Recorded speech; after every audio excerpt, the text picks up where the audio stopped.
welcome to my show, COVID-19 update by Heerak.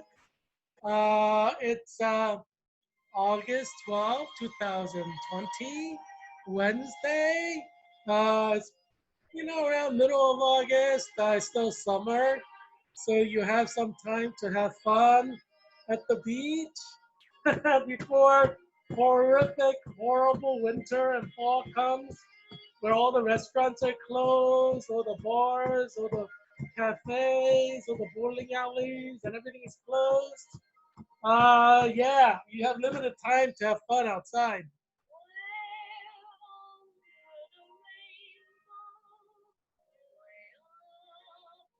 There's Judy Garland and Wizard of Oz.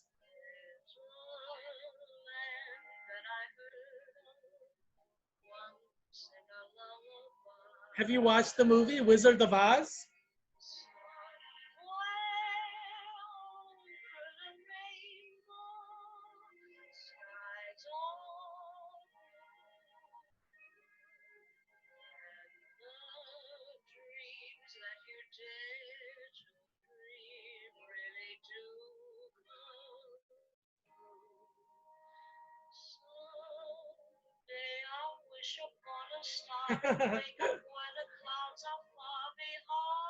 America used to be far more positive in the past when America was great. President Trump tried to make America great again, but he failed. Unfortunately, it's not his fault really. COVID-19 happened to America, so it's not really President Trump's fault. But America wasn't made great again, unfortunately. We were on our process, but yeah, President Trump failed, unfortunately. But it's not President Trump's fault. It's COVID-19 has hit America. It's killing over 1,000 people per day. So I am arguing that COVID-19, or my theory, is that COVID-19 is a biological weapon that was created in a lab by China in order to gain supremacy in economy, politics, and diplomacy around the world. Because President Trump was very good at what he did, which was to make America great again. He was on his process, and China became threatened, so they used the weapon they had created um, in order to stop President Trump from making America great again. It's unfortunate, but that's what countries do. Uh, when two countries are vying for global dominance, President Trump, he issued tariffs in order to make America great again, and it worked. And China felt threatened, and they said, "We don't know what to do because President Trump is really good." So they used one of their weapons of mass destruction they had in their arsenal with COVID-19. As you know, COVID-19 is based on SARS virus, and China has been experimenting with SARS for a long time because we know there were SARS outbreaks in China before, and those are because China was working on their biological weapon and they failed, or maybe they were trying it out. So we had several SARS incidents or events in the past coming out of China, and obviously that's part of China's biological weapons program. That's my theory.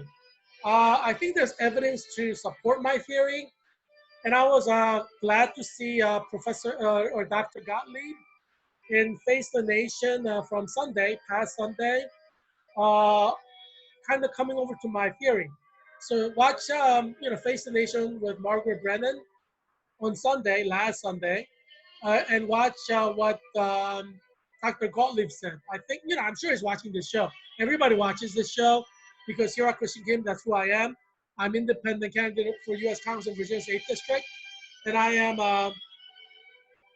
Leonardo Da Vincie of 21st century. So intellectuals and healthcare experts like Dr. Gottlieb, Dr. Fauci, Dr. Hahn, Dr. Redfield, they need to watch my show in order to get a contextual bearing on which direction they need to research.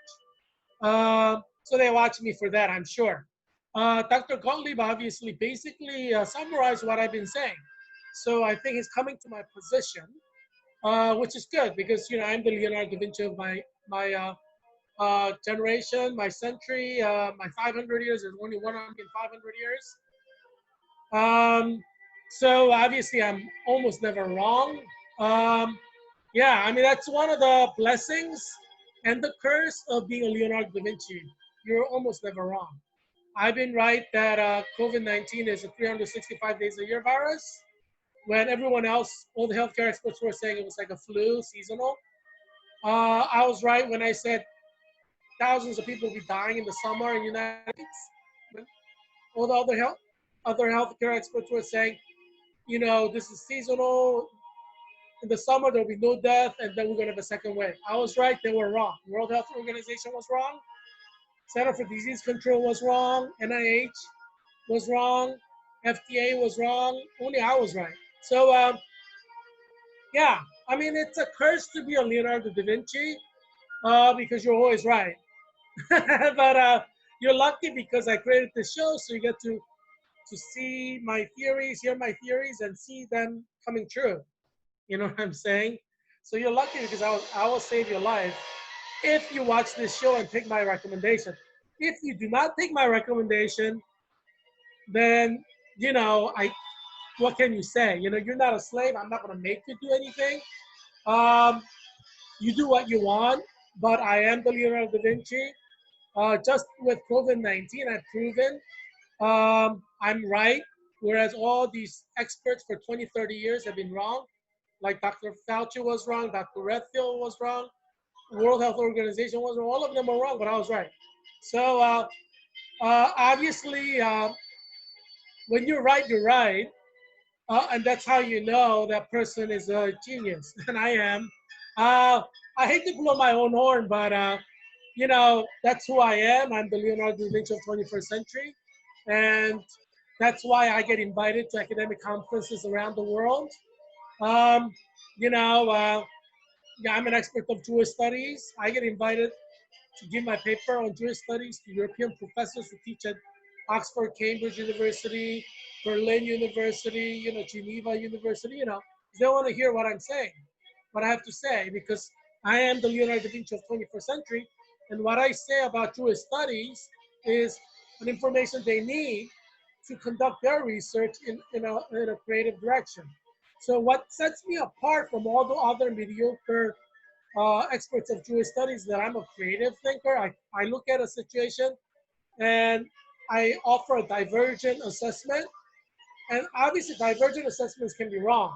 My assessments can be right. And so that's why all these experts, professors who taught Jewish studies at like Oxford University for 40 years, they want me to come and present a paper because they want to hear what I have to say on issues. More importantly, they want to hear creative stuff that I come up with that they don't have the capacity to come up with. I mean, when I say I'm one of the best Jewish studies experts, I'm better than Jewish studies experts at like Princeton University, um, or Columbia University. I know who I am, and my colleagues in Jewish studies know who I am, and they know how good I am. So that's why I've been the member of Association for Jewish Studies for a very long time, over a decade. And as I've shown, this is the journal, Association for Jewish Studies. This is the hate issue, anti-Semitism. Obviously, I'm the expert. I'm one of the leading experts on Jewish studies in America, which means I define what anti-Semitism is for the world. That's what experts do. So when, non-experts like Ivanka Trump or, you know, non-experts talk about anti-Semitism, they're not speaking as experts. They're speaking as individuals who have no expertise. I'm a certified expert of Jewish studies. When I say something is anti-Semitism, it is anti-Semitism. When I say something is not anti-Semitism, that is not anti-Semitism. Because I'm a certified expert of Jewish studies. So yeah, I've been a member of Association for Jewish Studies for over a decade, and I'm respected. And Association of Jewish Studies is 99% Jewish in membership. I'm one of the few non-Jews, and I've been a member for over 10 years. And obviously, I'm an expert. I'm respected as an expert. So my official title, as you can see, is, you know, is um, professor, and you can see that. So right here, do you see that? It says it's professor. Um, yeah, because that's who I am. I'm professor of Jewish studies. So when you look at you know, I'm referred to as a professor by experts of Jewish studies around the world because that's who I am. I'm a professor of Jewish studies. So yeah. So yeah. When you're an expert, you're an expert, and when you're a certified expert, you're a certified expert, and that's who I am. And I am respected as a certified expert by my peers, other experts of Jewish studies who teach at Harvard, who teach at Yale, who teach at Stanford. They're my colleagues. They call me professor. I'm their equal. And obviously, I'm their intellectual superior because I come up with things that they don't have the mental capacity to come up with because I am Leonardo Da Vinci of 21st century. That's why I am always invited and respected by experts of Jewish studies around the world because I offer the creative insights that mediocre experts teaching, at Columbia University cannot come up with. Yeah, they could summarize stuff they've learned, but it's one thing to summarize things you've learned. It's another thing to come up with something completely creative that actually gives insight into the true nature of Jewish history in the past, right?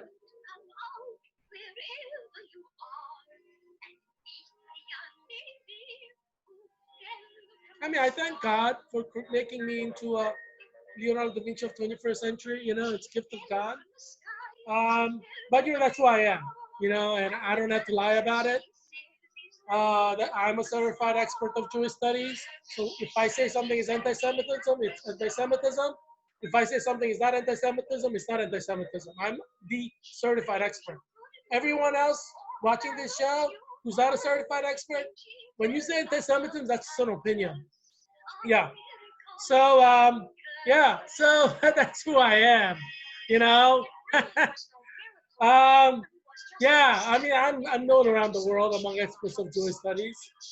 Um, what can I say? I'm alpha level in Jewish studies, meaning I'm with the top tiers, top tier of experts of Jewish studies.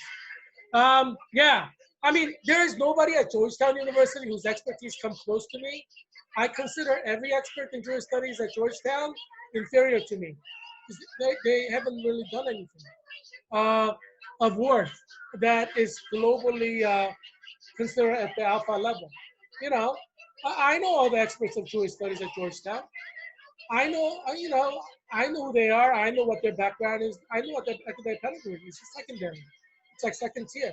My academic pedigree is not only first tier. It's like I was trained at Harvard University by the best minds at Harvard. I was trained at the best minds of Georgetown University. I was trained by the best minds at Claremont Graduate School, UCLA, the best minds in the West Coast. I was trained by the best minds at Hebrew University of Jerusalem, which is like the Harvard of Israel. I was trained by the best minds at Heidelberg University in Germany, which is like Harvard of Germany. I mean, you know, literally, there's no expert in the world right now who has the pedigree that I have. Not a single one. I have the number one pedigree in the whole world, and that makes me an alpha Jewish studies expert. Yeah, because academia is all about academic pedigree and research, and I do very creative research. Yeah, so you're looking at a living legend in Jewish studies. I consider every single expert of Jewish studies teaching at Jewish studies, at Georgetown University, my inferiors. I mean, that's a fact. I don't think anybody in Jewish studies will say they're my equal, you know, because of what I have done in the past several years, because of my academic pedigree. It's just an objective thing. And I'm sure experts of Jewish studies at Georgetown know they're beta. I'm alpha, they're beta. Yeah, there's a reason why University of Pennsylvania wants me to come and teach there as a professor. So, yeah, I'm an alpha, what can you do? I work hard to be an alpha, and I'm not going to lie about it. I get invited to academic conferences. I was gonna go to University of Wuppertal to the European Association of Biblical Studies conference like last week, but um, but yeah, I mean, it's canceled because of COVID-19. So that's life.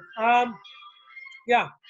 Um, yeah. Today I'm kind of introducing you to Tin Man Joe.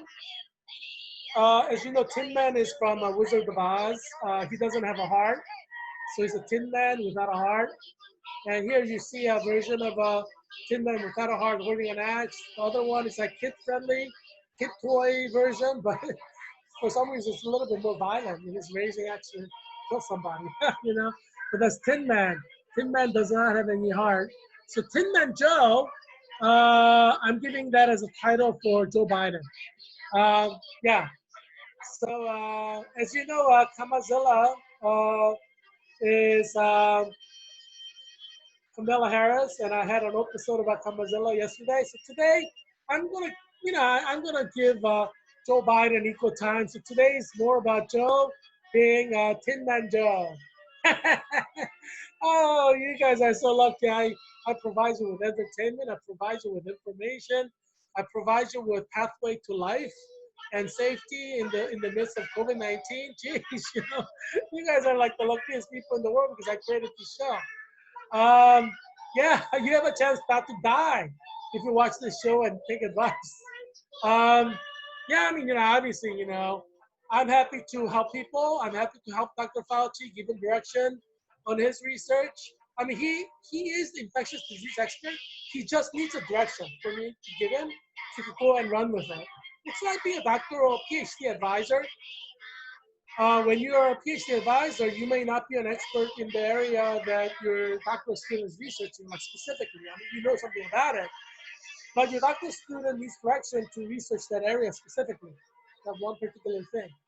And when the PhD dissertation is done, your doctoral student will be more of an expert in that particular area than the doctor or the person who gave you the guidance. And so I consider myself like the Dr. Fauci of COVID-19. I give guidance to experts like Dr. Fauci, Dr. Hahn, Dr. Redfield, um, Dr. Who's the director of NIH. So I give them direction and they go and research what they need to do, research to help me. Research area is very wide. They need to know which direction they need to go. So, yes, I consider myself their Dr. Fauci, and that's why I'm sure they're all watching this show every day because they need the guidance and direction. I am Leonardo Da Vinci. I'm an expert in many different fields. And so I could combine all different fields in an interdisciplinary way to provide you a framework to work in and direction to go. Because if you're in a jungle, if you don't know which direction to go, you're never going to get out of the jungle, right? You need a direction. And that's where come in. I am a guide. I provide direction for intellectuals and experts to go so that they could use their skill sets to come up with solutions that they need to come up with. Without my guidance in this show, they'll be blind as a bat. Because nobody knows what COVID-19 is. None of the experts know COVID-19. They're discovering something new every day. And COVID-19, there's like 40 different strands. And nobody knows how each of the strands act.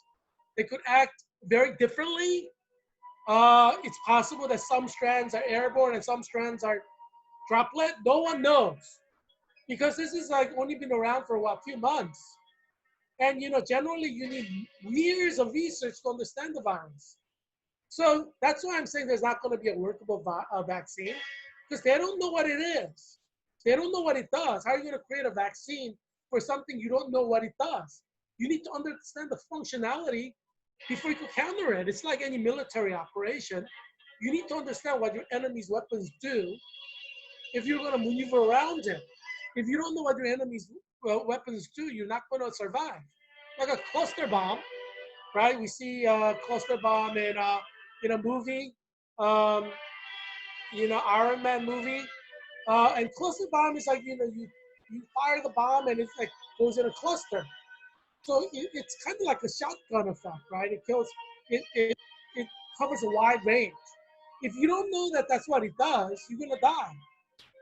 In the same way, because experts don't know what COVID-19 does, they don't understand its full range of effect. You will not be able to create a vaccine that is effective, right?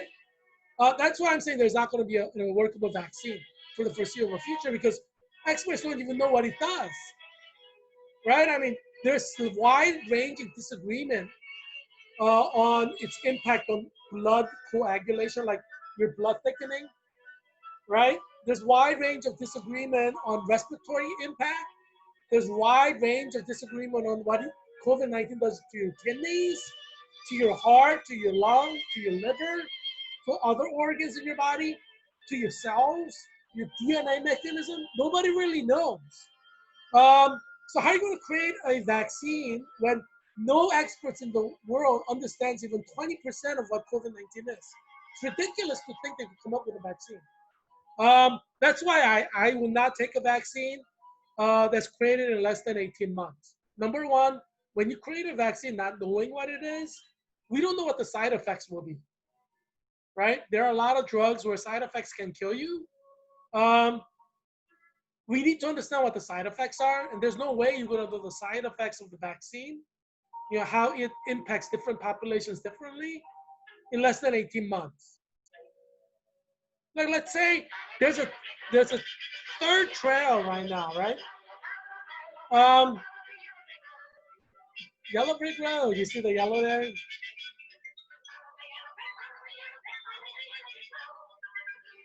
Oh, I love musicals. I miss the West End. I love London. When I was studying at Cambridge, I saw like at least 50 or 60, like 50 musicals. During the time I was in Cambridge. Um, because like it's one hour train ride away, and it comes to the King's Cross station. That's where Harry Potter takes the train. Um, so from Cambridge Station, and then there's you can get like half discounted tickets, so you can get like $100 tickets for like $10 sometimes. So yeah, um, yeah, shoestring budget. As a researcher of Jewish studies. I mean, but you get to see the same show, so shoestring budget. You see the same thing. As people paid $150, $200. So you know yeah, life is like that. You make your life what it is, right? You can make your life happy if you get married from 18 to 24 with the man you choose. You miss getting married at age 24. You may never get married until you die. You may become a spinster. It's life. You cannot miss timing. And Hinduism has something important to say about that. In Hinduism, period of person's life is very important. You cannot miss what you should do in a time period. And America, obviously, doesn't think in traditional ways, but biological clock is the same whether you believe in traditional values or not, right? So even if you think you're invincible, you're not. If you're 30, there's high chance your children will you may become barren after 30 or have difficult conceiving a child because you're over 30.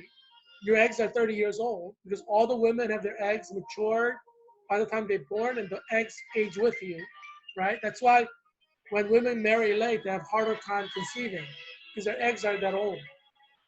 Best time to conceive is like, 18 to 24.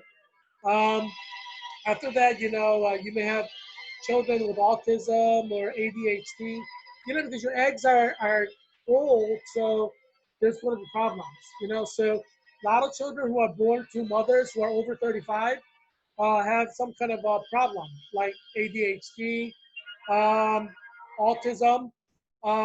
That's because you married late and had children, your first child late.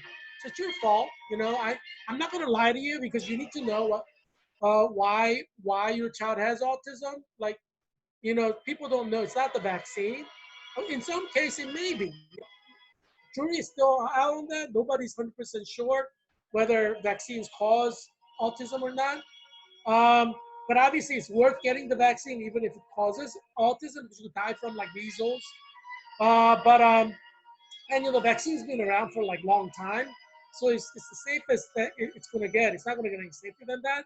So like vaccines that have been around for decades to take, there are always some risk with anything.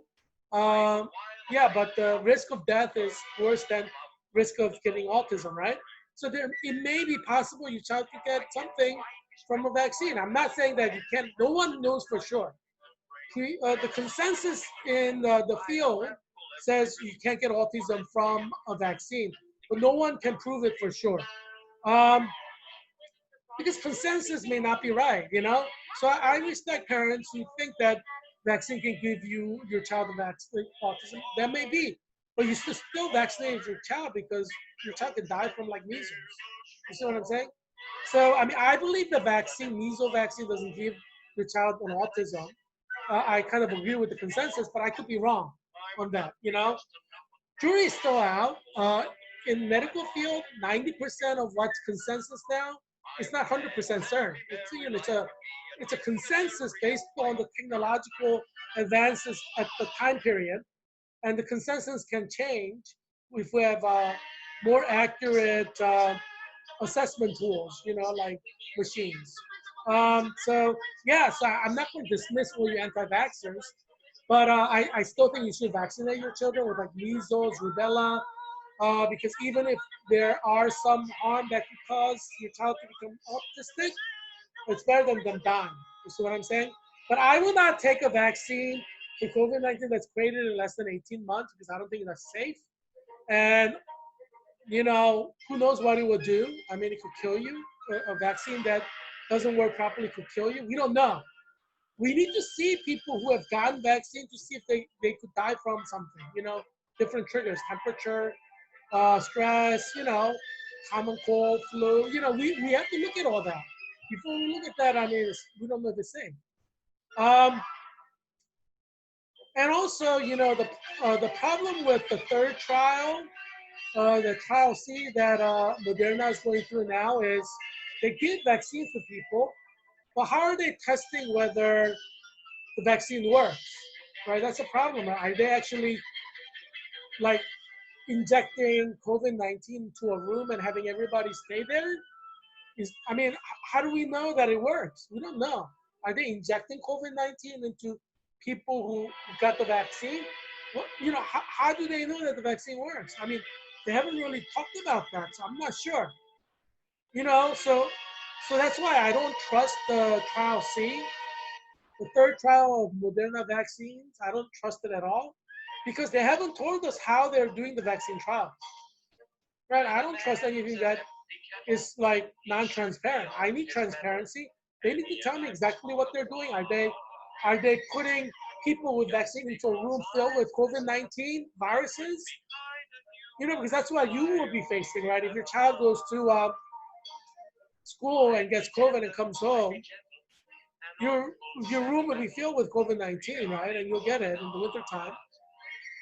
So are they simulating that kind of room with COVID-19? I mean, you know, Moderna hasn't said. So we don't know how Moderna is testing the vaccine. So it's untrustworthy, in my opinion. That's why I would not take a Moderna vaccine. You know, U.S. government I think is wasting money, uh, paying billions for a vaccine that probably will not work and may even be harmful. Um, yeah, so I need vaccine trial for 18 months minimum because we need to see how it works on different, not only people, but different scenarios, right? You know, does the vaccine hurt people who have a heart attack? Does the vaccine kill people who have strokes? Does the vaccine hurt people who have flu, common cold, strep throat, mononucleosis, seasonal allergies? We don't know. We need to know all the eventualities because normal person has seasonal allergies. Normal person may have common cold or flu, right? Or sinusitis, you know. So we need to see how the vaccine works and interacts, you know, with other things. And we're not going to know that, you know, if you rush the vaccine, right? We need to see how in real people. If you have like 200 people dying who got sinusitis from a vaccine out of 250, then you know it's dangerous. You know what I'm saying? We need to study. We need to do more study. We can't just like rush a vaccine and inject it into people not knowing what it is. This is not like gambling, right? I mean, you cannot gamble with people's lives like that, you know? So, I mean, you take the vaccine if you want. I recommend you don't.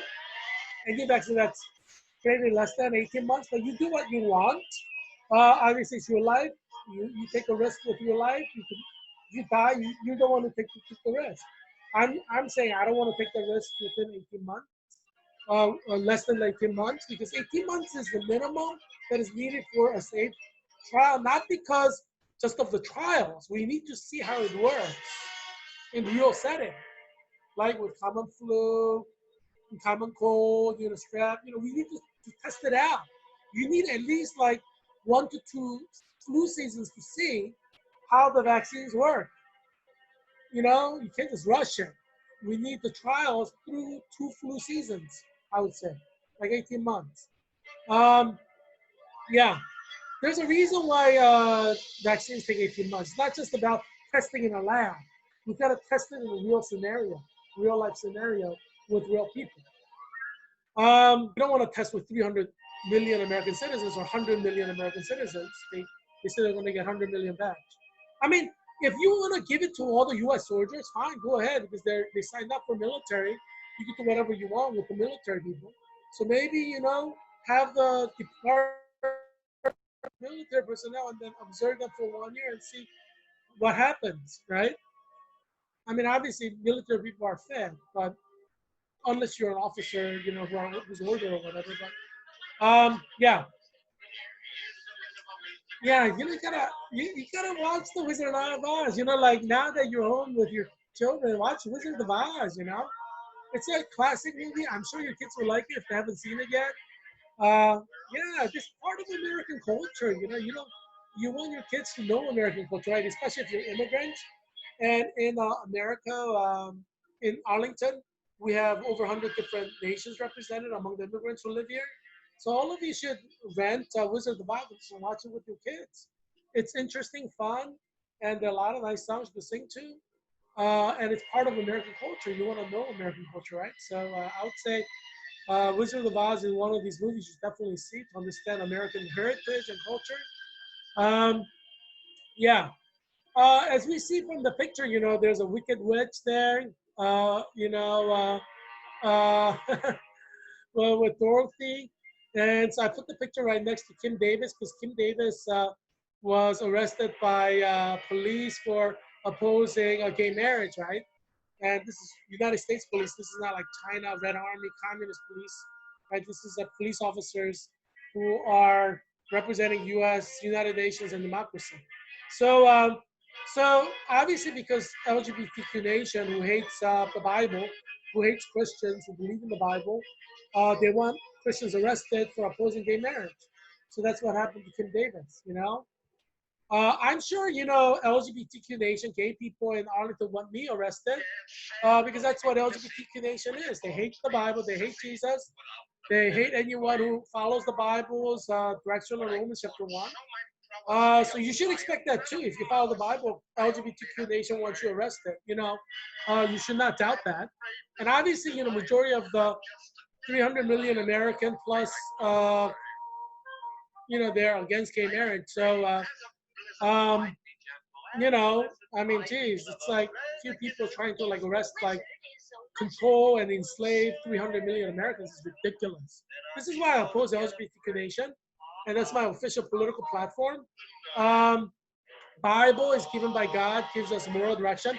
LGBTQ nation is a bunch of people, spoiled brats who have kind of master's degrees or graduate degrees who want to like control your life.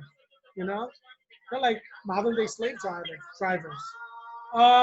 Yeah, intellectual slave owners. So yeah, I oppose the LGBTQ nation.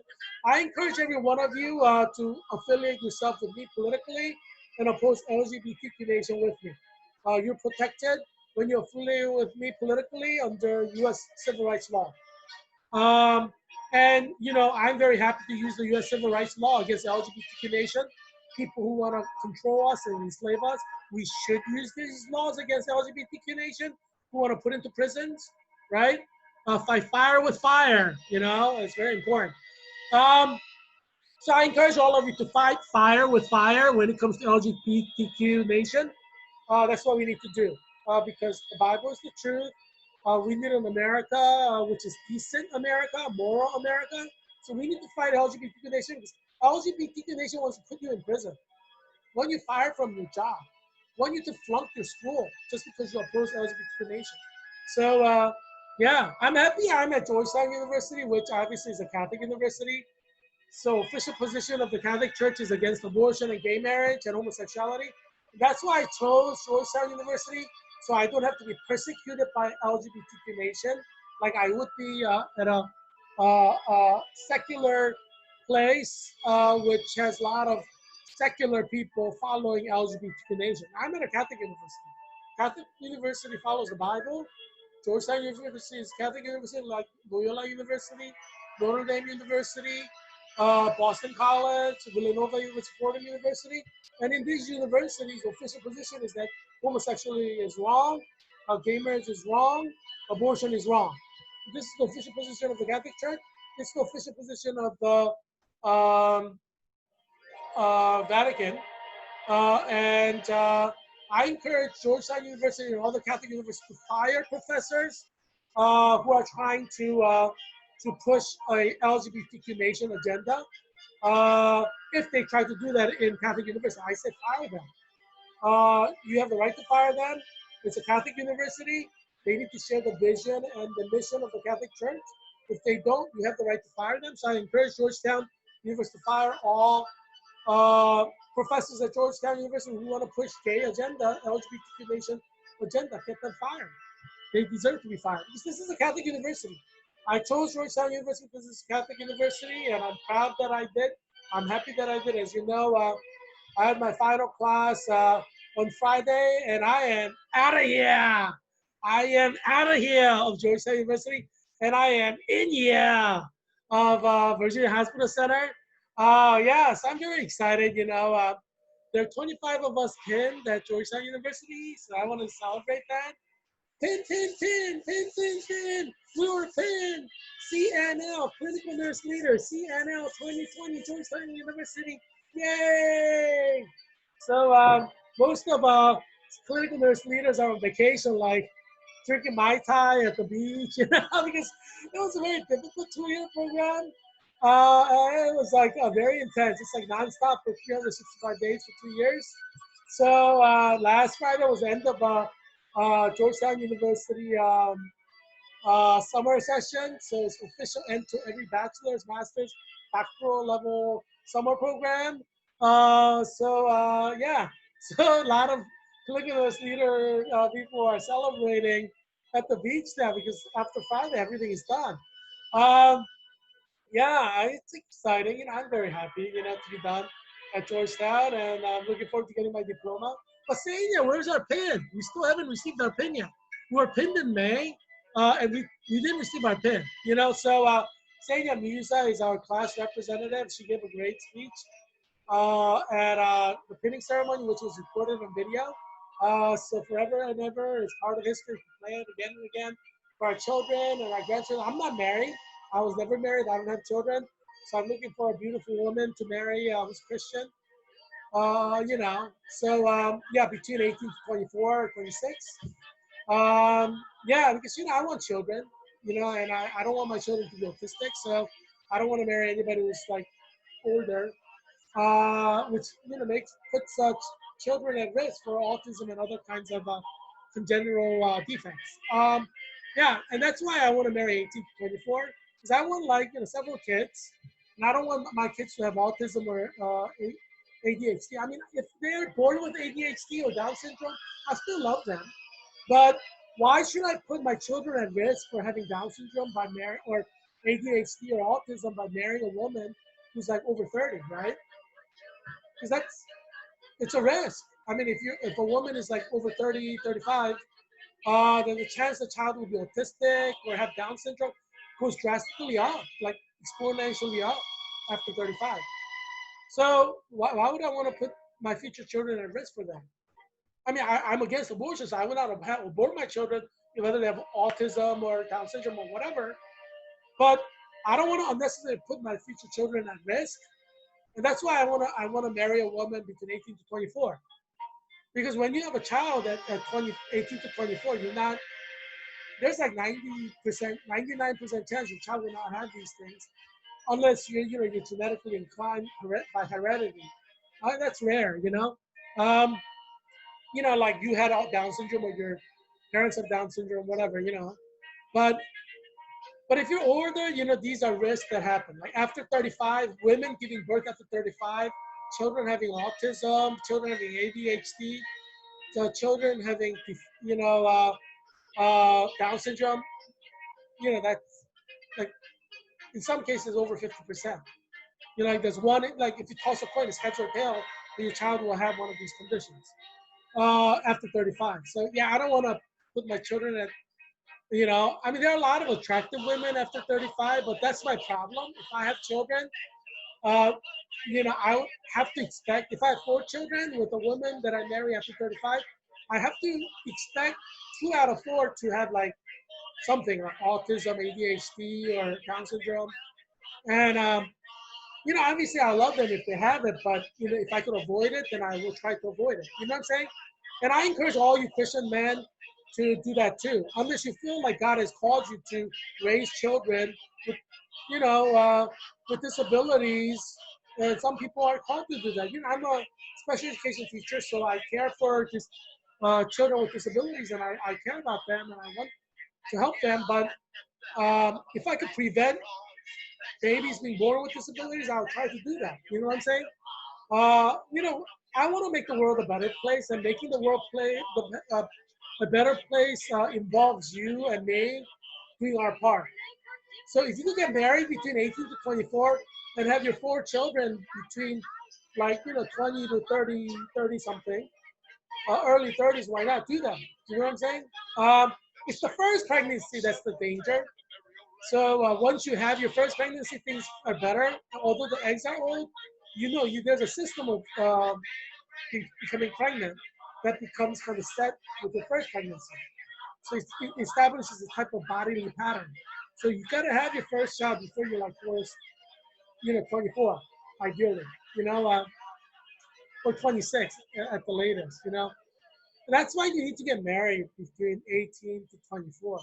Because, we want to reduce suffering in the world. The part that you can do is to get married early and have kids early, right? That's one way that you can reduce suffering in the world. We have to do our part. I see college students talk about like saving the environment, and then they plan to get married after 30. I'm like, that's such a hypocritical thing to do.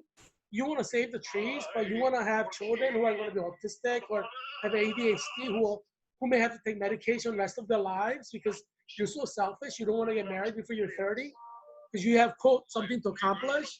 That's so selfish. A lot of women are selfish. That's why I don't like feminazis. They don't care about anybody else except them.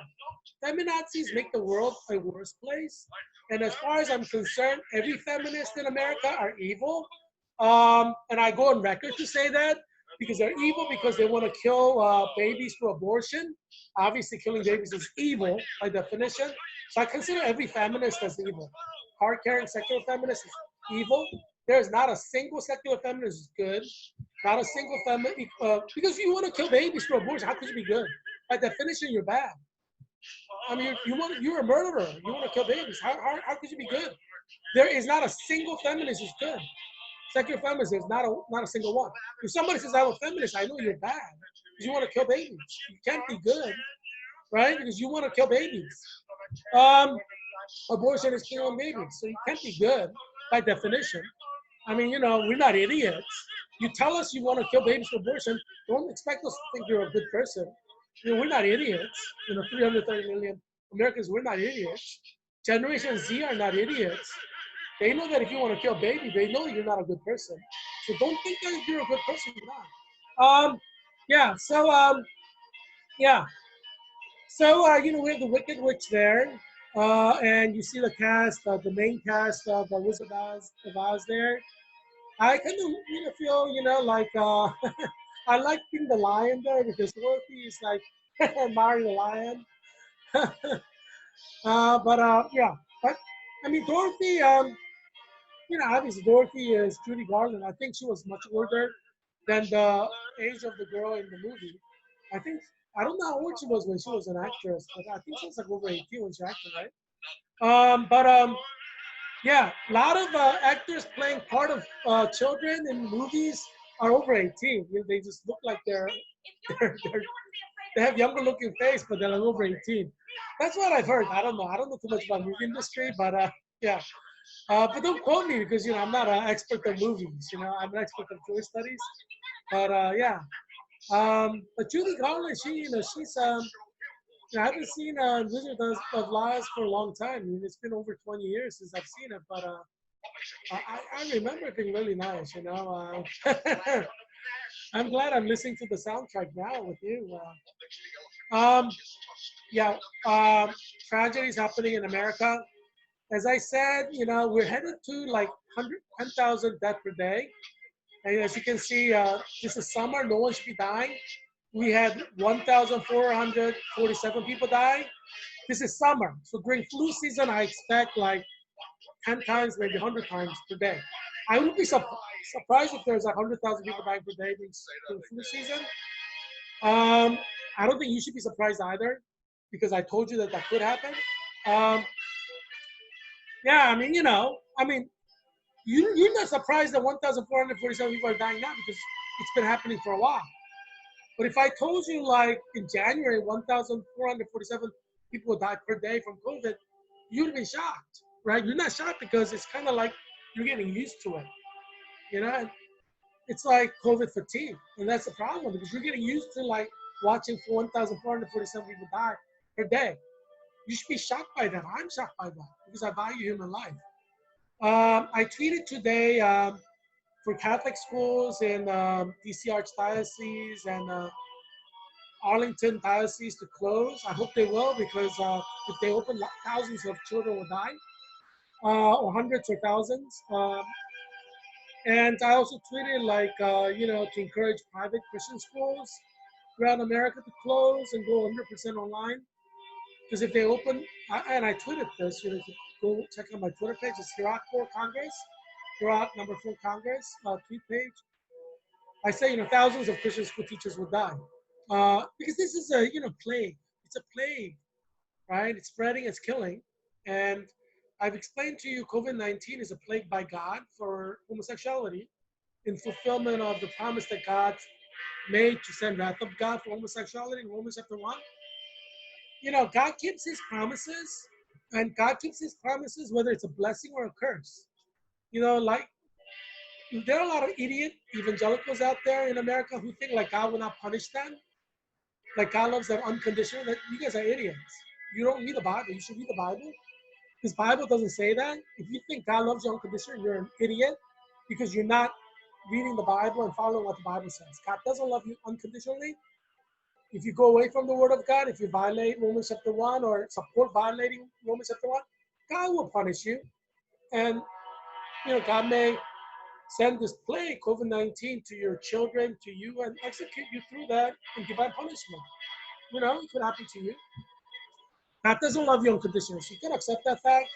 If you live a lie, believing like God will love you even if you support gay marriage, yeah, I mean, you're living a lie and it's going to end to your detriment, to the detriment of your children. Um, Democratic Party needs to go away from supporting gay marriage or abortion because you're basically sentencing your Democratic voters to wrath of God just by voting Democrat. It's absolutely wrong to do that. Um, yeah, because Bible is very clear on abortion. You know, killing and killing babies is wrong. 10 Commandments. The Bible is very clear on homosexuality. So you cannot make this your official party platform. It's evil. Um, yeah, I mean, Democratic Party is morally evil, really. I mean, because they support killing babies for abortion. How could you say the party's good? You know, you're not a Christian if you vote for a Democratic Party, in my opinion. If and when Democratic Party supports abortion and gay marriage as official platforms, you cannot, in Christian conscience, vote for Democratic Party. Like, if you don't feel a pang of guilty conscience when you vote Democrat, as a Christian, then you're not truly born again. Because if the Holy Spirit were in you, you would feel a pang of conscience. Like, you feel guilty about voting for Democratic.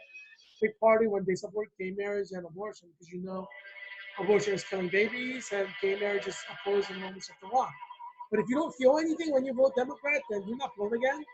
You should be like 99.9% sure you're going to hell. Because if you don't have Holy Spirit in you.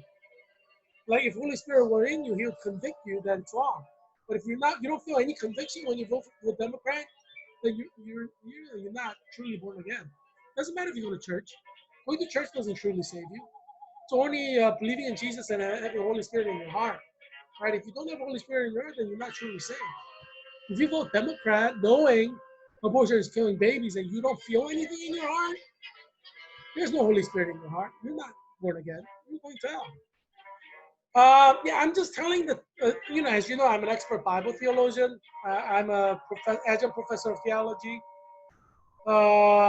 training Christian pastors, clergy in India at the master's level. So I know the Bible inside out. And I'm an expert of theology. I go give my paper to liberal theologians all the time from Harvard, Yale, Oxford, Cambridge. So, my colleagues, 90% of my colleagues are liberal theologians.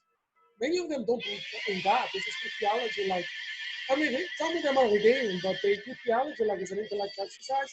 There are a lot of liberal denominations like Presbyterian Church USA or United Methodist or Episcopalian Church where there are clergy who don't believe in God, So, yeah. So, it's like that in theological world too.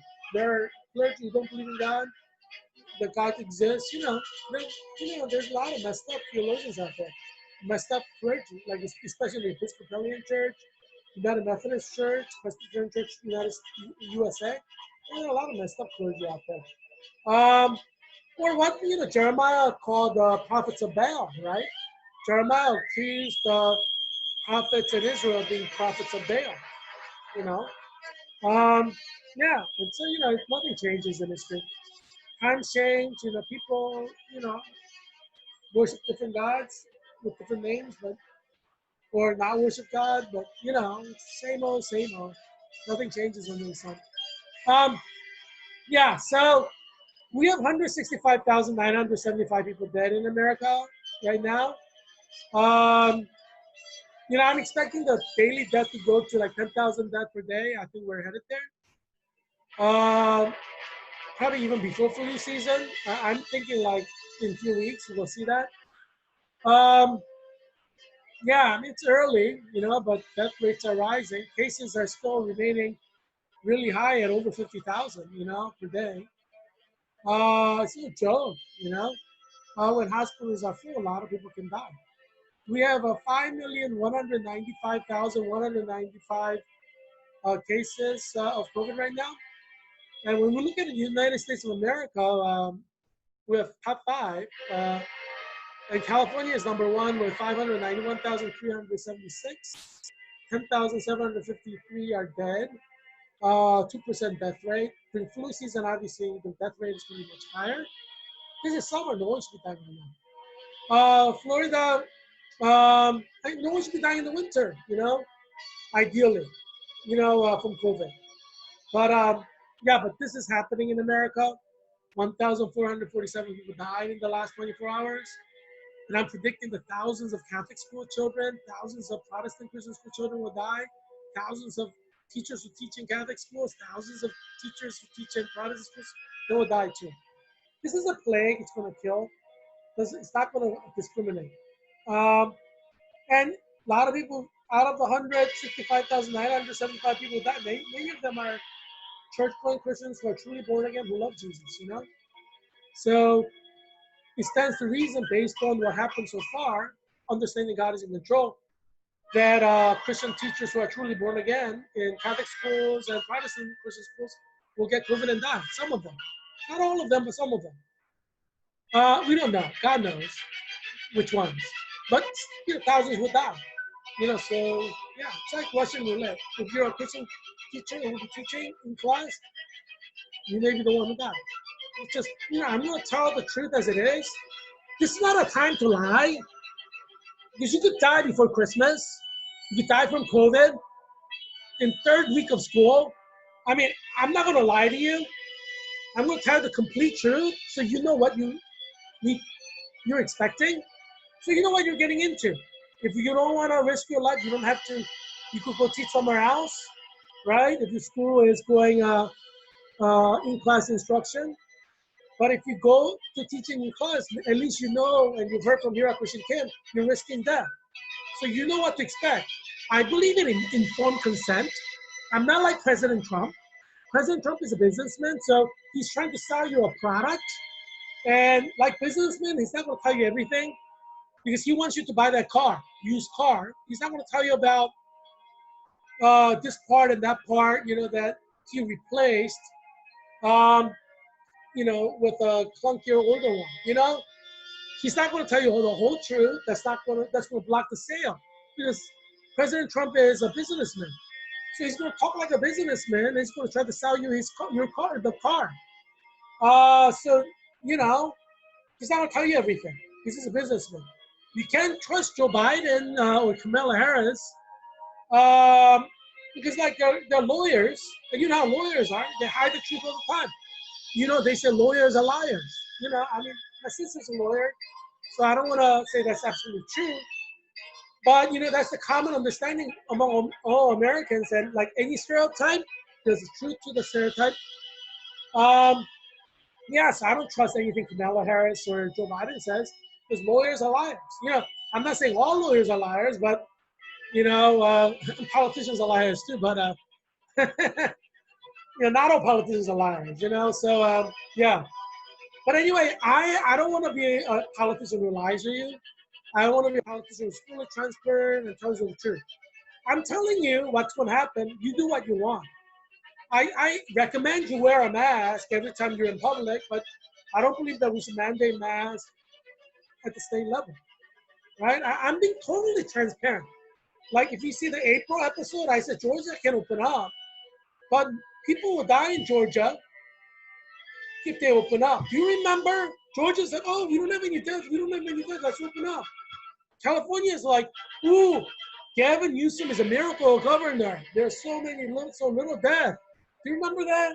You probably forgot because human memory is very forgetful. Because yeah, people used to celebrate Gavin Newsom, California governor, as the miracle man who prevented COVID death. Look, they're number one now in cases. They have over 10,000 deaths. Right? And in April, when they're calling Gavin Newsom a miracle man, and Georgia was saying, we don't have any COVID death, really? You know what I said? I said, don't open up if you don't want people to die. Open up. If you want to open up, but expect people to die, a lot of people to die. Remember I said that? And I'm 100% correct. I'm really wrong because I am Leonardo Da Vincie of 21st century. So I tell you, all the teachers in the United States of America, public, parochial, private, if you open up, there's a high chance that thousands of you will die. That you will die. There's a high chance that you will die. Leo's like, will I die too? Yes, Leo. There are animals getting infected and dying. In Bronx too, there were tigers who got infected. And in North Carolina, there was a dog who got COVID-19 and died. So yeah, you could get it, Leo. Yeah. There's mystery. No one really knows how animals get COVID and if animals can transmit to humans. Nobody's sure. No expert is sure. Nobody knows much about anything about COVID because it takes like years and years and years of research to understand the virus. Yes, that's why we're in trouble. What I'm going to tell you is I'm not a businessman. I'm not a lawyer. I passed my clinical nurse leader. I'm waiting for my certificate to arrive in mail. So, see me as a clinical nurse leader giving you healthcare expert advice. I was trying for 2 years at Georgetown University to be a healthcare expert, clinical nurse leader. Yeah. So I'm approaching this as a healthcare expert who is guided by ethics, nursing ethics. And in nursing ethics, one of the most important things is informed consent. And informed consent refers to a patient giving permission for procedures that is done on the patient. And nursing ethics emphasizes that you need to give full disclosure. Like the patient needs to know all the known dangers before signing on the dotted line for a procedure. That's nursing ethics. You know, Professor Sarah Vitone taught us nursing ethics. I got an A in the class. The class was over in July. Um, and so, we discussed nursing ethics, for the whole month of July, basically, or, part of June, part of July and part of June. We just talked about nursing ethics. Um, yeah, so I guess it started in May. The course started like end of May, June, and part of July. And yeah, I got an A, so I'm excited. I got A's in both of my summer classes, final two classes. I got A's, so I ended on a good note. Um, yeah, I saw my transcript, and my GPA went up. I had 3.49 GPA before. The grade for nurse leadership was entered. It was a four credit course. So my GPA, cumulative GPA, went up to 3.515. So I'm so excited. I guess Professor Sarah told it they haven't had a chance to enter the grade yet. So I have an A in that class. So once she enters, it will go up from higher than that. Or maybe she entered and the system updates. I don't know how long it takes for the system to update. But the deadline for entering the grades was Monday, so I don't know what's up with that. But yeah, it's probably the system updating takes time. But anyway, yeah. So I have two A's in the summer. I'm excited. So my GPA is going up. It's going up. Yay! Uh, so as you know, 3.515 is A minus GPA, and after Professor Vitone enters my nursing ethics class, she already entered it. Once the system updates, that's another A, but it's only 2 units, so it'll probably go up to like 3 point, I don't know, it was probably like 3.57, 5, you know. So, yeah, so I'm excited, yeah. But yeah, I mean, I was officially done last Tuesday because I had the final clinicals, and the last day of classes was Friday. I sent a letter to Board of Nursing that my program is complete, signed by Director of Nursing at Georgetown University, Professor Udina Yerwan. So yeah, so that's on record with the Board of Nursing as of last week. So yeah, so yeah, I mean, they say either a final transcript or a letter. So as you know, I had a Virginia Hospital Center job lined up, and that's why I needed to submit all the stuff early. Yeah, but anyway, yeah. So everything is official. Everything is legit. Yeah, I'm excited. Um, I'm happy to be with Virginia Hospital Center. It's my new home, home away from home. Because my home, true home, is in heaven. I'm a Christian, so. But yeah, so yeah, so let's look at the top five. California is number one. The death is at 10,753. Florida is number two, and it also has 500 over 500,000 cases, 550,901. And their death is 8,765, 2% death rate. Texas is also has over 500,000 cases, so 523,977. Um, and so the death rate is at 2%, and it's at 9,527. And New York is 400. Their numbers are mostly from the first peak in March to May. But I'm predicting that New York will have a lot of that in flu season because, if it happened once, it will happen again. The general principle with anything. Um, Patterns repeat itself. So New York should expect at least 32,000 to die. I'm predicting like maybe up to 1 million to die during the flu season, or maybe more. It's a big state. A lot of people can get COVID and die. Second wave is always worse than the first wave. So yeah, that's how it was. And Spanish flu of 1918. Majority of the 50 million people who died in the second season of flu season. A lot of people are going to die. It's going to be horrific. Uh, a lot of nurses will die. I'm predicting 10,000 nurses will die by Christmas 2020, and potentially 1 million U.S. citizens dying per month during flu season. I think it could happen. The schools are opening up. Yeah, I mean, it'll proliferate through people transmission. As I said, I'm not a car salesman. I'm not a businessman like President Donald Trump. I'm not a lawyer like Kamala Harris. Kamazilla. Yeah, I'm just gonna tell you the truth. And you do what you want. I'm gonna tell you what the truth, because that's what nursing ethics demands. And Professor Sarah Vitton, are you proud of me talking about nursing ethics and informed consent? Yeah, and I'm giving you full detail on, because you can't make decisions based on lies or half truths. I'm going to give you full information, and what I, as an expert, understand this to potentially happen in the future. I don't think Dr. Fauci disagree with me that this is possible. Um, yeah, I'm sure you'll agree. Because that's science, it's science. Yeah, so you need to know what can happen, and then you decide what you want. If you want to go and teach in the classroom, go and teach in the classroom. But at least you've heard what the possible dangers are.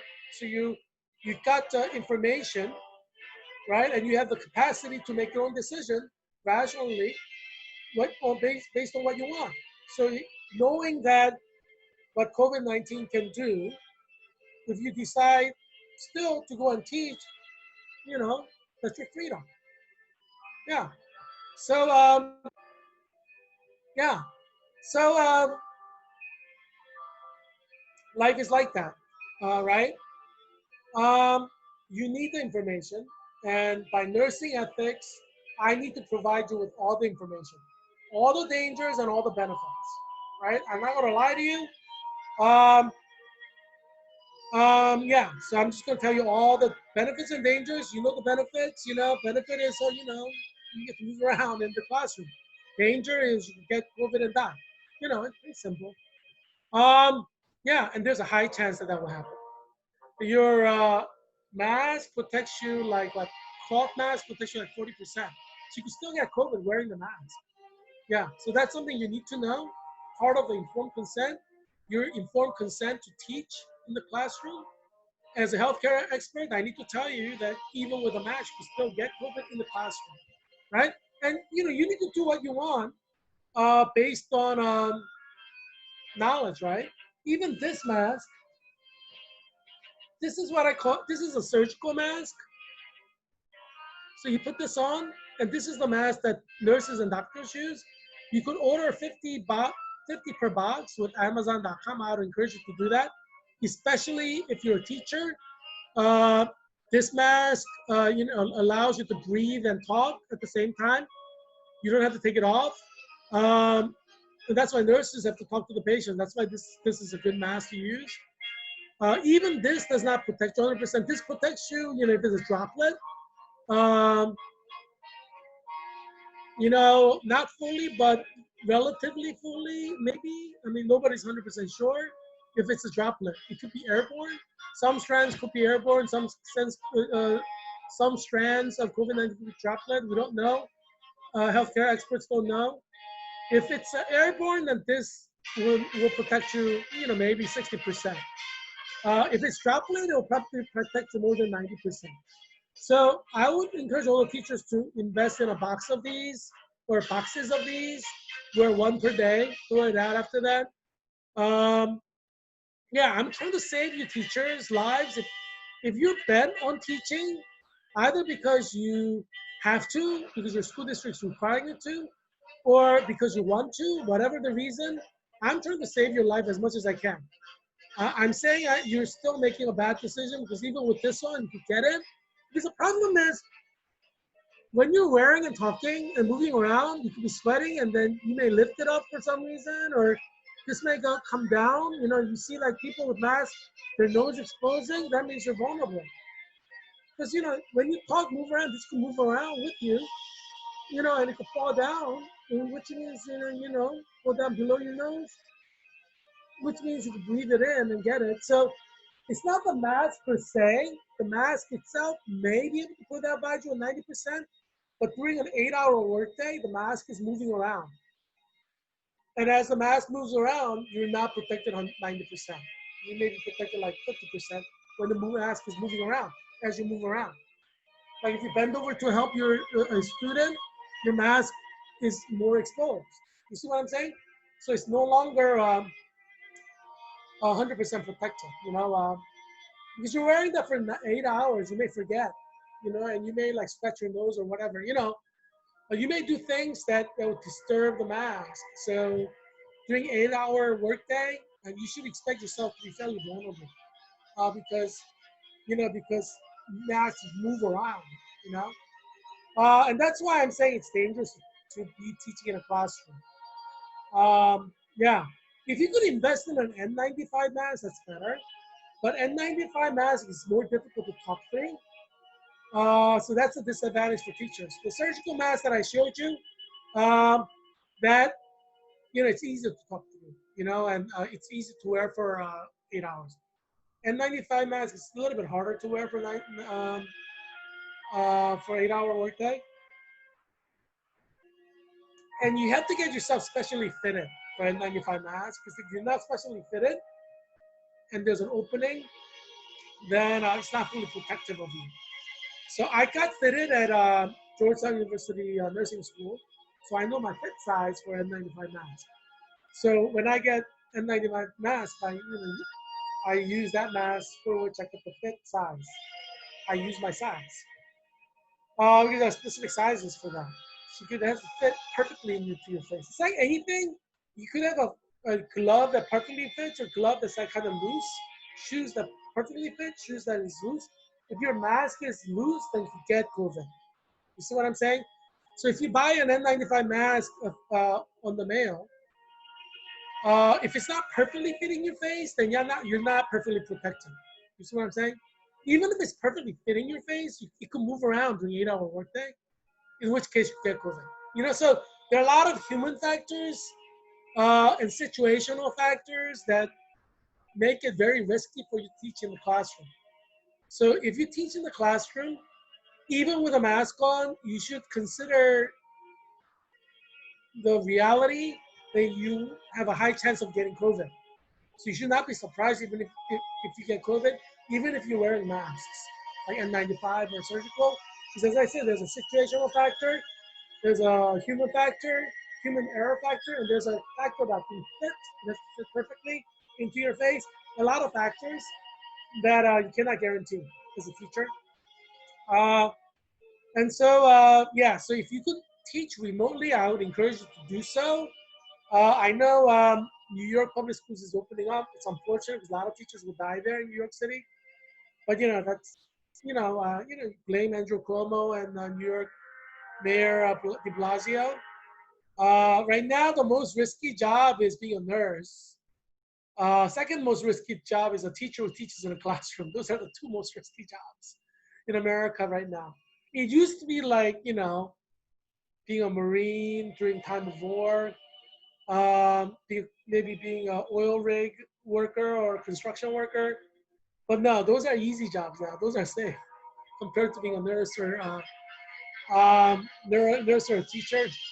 I'm both. I took my clinical nurse leader exam and passed several weeks ago. So I'm both in nursing and in education. I'm certified for licensed teacher in DC, Virginia, South Carolina, Tennessee, and Alabama. Yeah, so I'm both. But I'm working as a nurse, obviously. But yeah, yeah. But these are the most dangerous jobs. So we had 25 people graduate from clinical nurse leader program. Um, our program was finished. I have the official successful program completion letter from Professor or Chairman of the department, Dilma Yearwood. So that's, a board of nursing accepts that like a final transcript. because I was hired for my job to start earlier than my graduation. That's why I needed to get that letter to start my job. But if your job starts after graduation, you just get a final transcript. But a board of nursing accepts both because board of nursing knows that you can start working before the final transcript comes out, and so they will accept the letter, official letter, from the chairman of the department, nursing department, saying that uh, the student completed all requirements for the degree. And I did successfully as of last week, Tuesday. So I got that letter from Professor Edema Yearwood. And Professor Edema Yearwood emailed it to Board of Nursing, and I have a copy too. So, yeah. So that's like final transcript. It's equal to final transcript in the eyes of a Board of Nursing. Yeah. So yeah, there's a lot of complicated process in the licensing procedures. So I'm sharing some things with you, so you learn something new every day, right?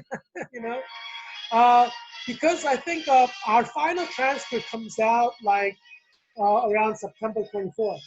So if your job starts after September 24th, they could just send the final transcript to the Board of Nursing after September 24th. Just you order your final, which is a transcript. But if your work starts before the official transcript, then Board of Nursing is willing to accept a signed letter um, from the chairman of the department saying that all the requirements are successfully complete.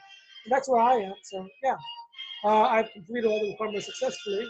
My final two courses, I have an A on both. So yeah. So Board of Nursing has that officially on file, and obviously, when I get the final transcript, I'll send them a copy of that to for their records. But they don't need it. They need either or.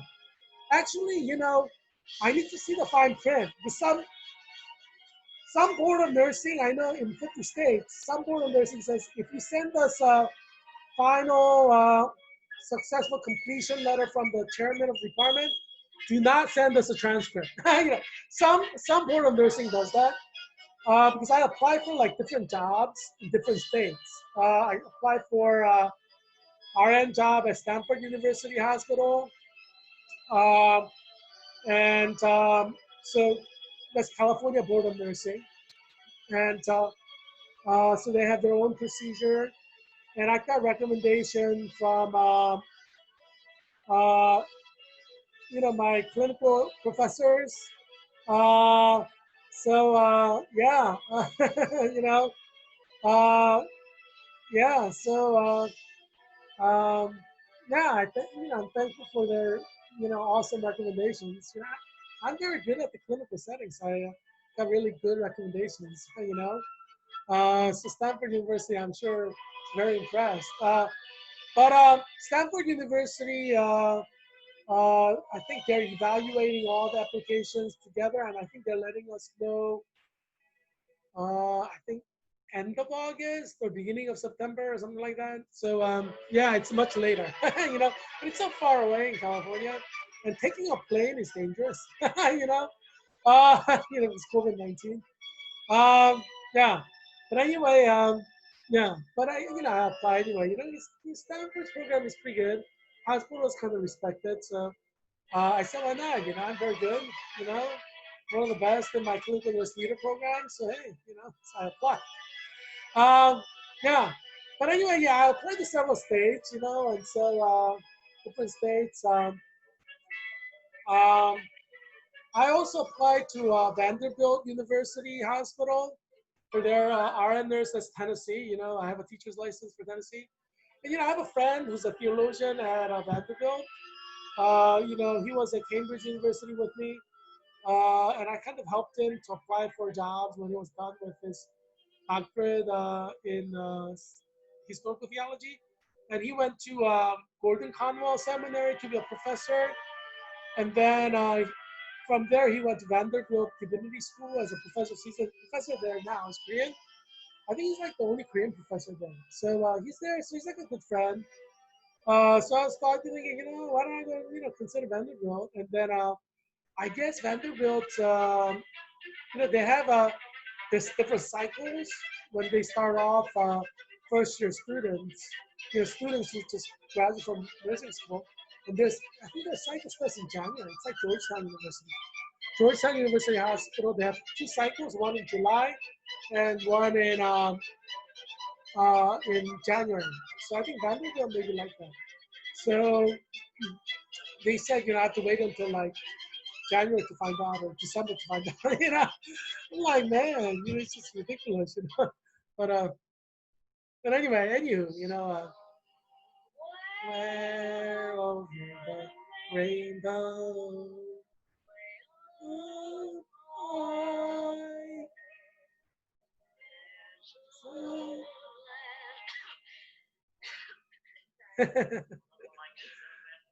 yeah, you gotta watch the movie. You enjoy that.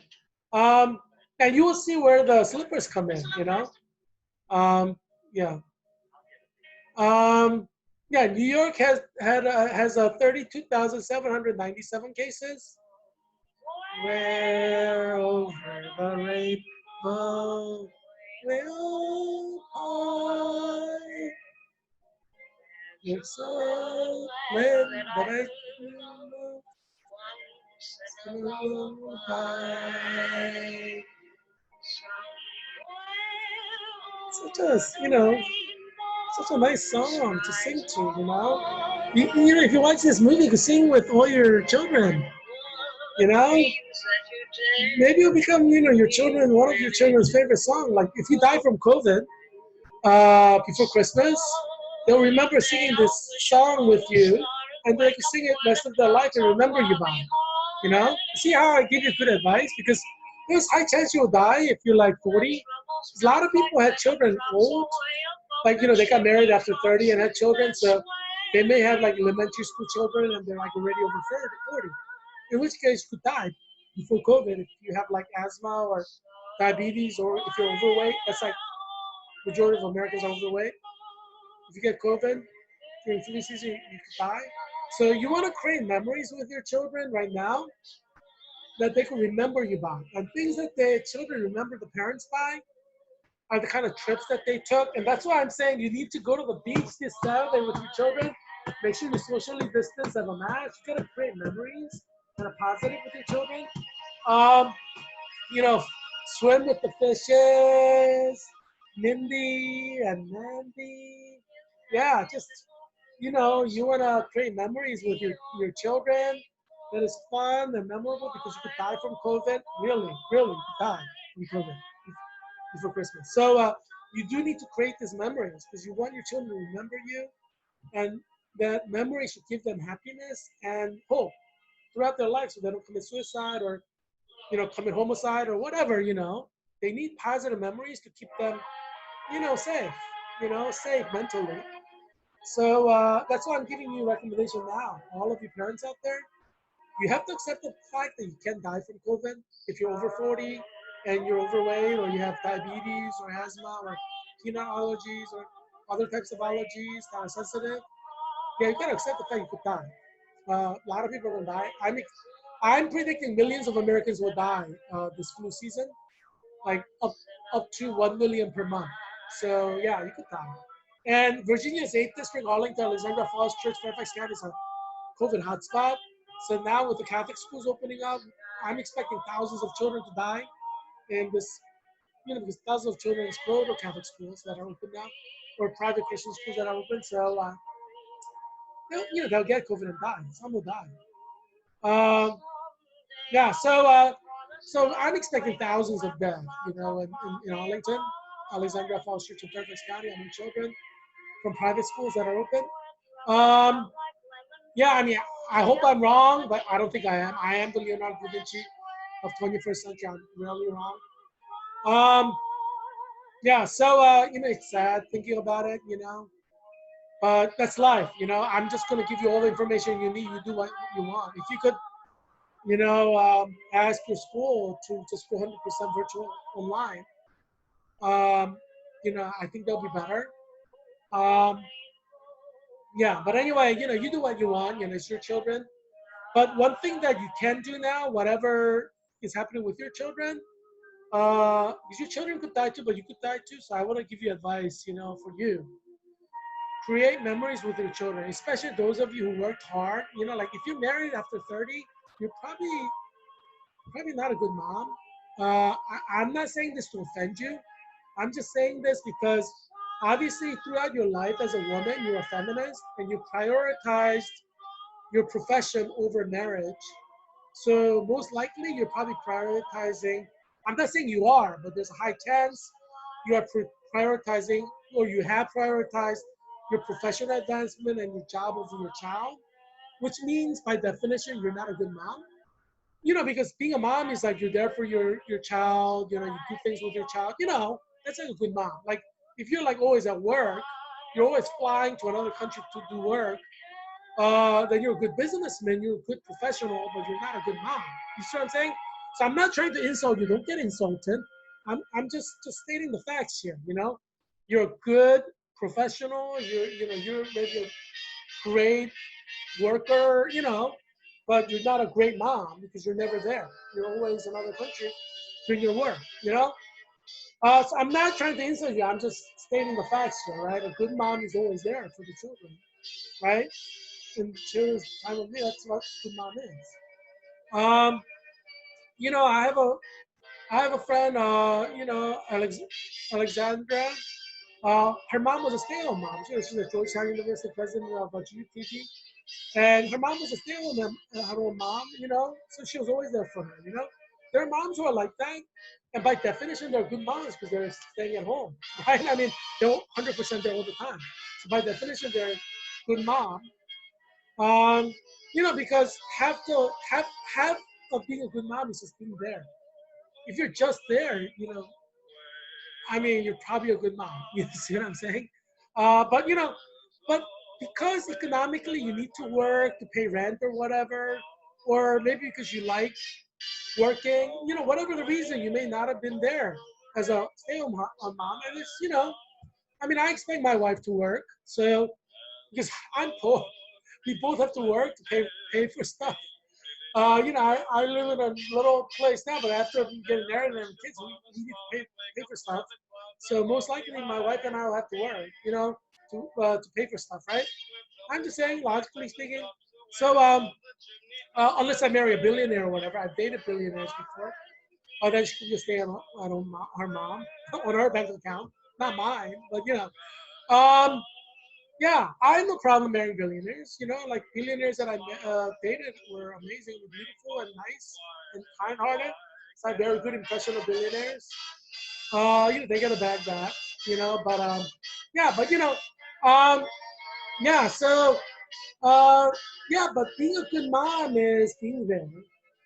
And if you're there with your child, obviously you have more time to do stuff with your child, right? But if you are really busy with your professional advancement or whatever, um, you're probably not a good mom. And I'm just trying to encourage you to be a good mom. I'm not trying to insult you. I'm just encouraging you. And being a good mom is like watching like movie like Wizard of Oz together with your kid and singing along together with your kid. This is Judy Garland. I'm going to sing one of my favorite songs for you, and I hope you like it. Yeah, see, like a good mom. You have like songs that you sing with your children. They remember you by. That's a good mom.